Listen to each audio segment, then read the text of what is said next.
సీఎంగా ప్రమాణ స్వీకారం చేసినప్పటి నుంచి రేవంత్ రెడ్డి వరుస సమీక్షలతో దూకుడు ప్రదర్శిస్తున్నారు. బుధవారం హైదరాబాద్ మెట్రోపై ఉన్నతాధికారులతో ముఖ్యమంత్రి రేవంత్ రెడ్డి సమీక్ష నిర్వహించారు. ఈ సందర్భంగా ఎయిర్పోర్ట్ మెట్రో ప్రాజెక్టుపై ఆరా తీశారు. ఓఆర్ఆర్ వెంట జీవో 111 ప్రాంతంలో మెట్రో అలైన్మెంట్ ను రూపొందించడంపై అధికారులను సీఎం ప్రశ్నించారు.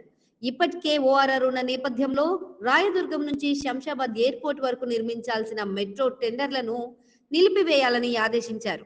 దానికి ఆల్టర్నేట్ గా ఎంజీబీఎస్ ఫలక్నుమా చంద్రాయన్గుట్ట ఎయిర్పోర్ట్ మీదుగా అలైన్మెంట్ రూపొందించాలని సీఎం ఆదేశించారు. ఇందుకుగాను రెండు మార్గాలను సీఎం సూచించారు.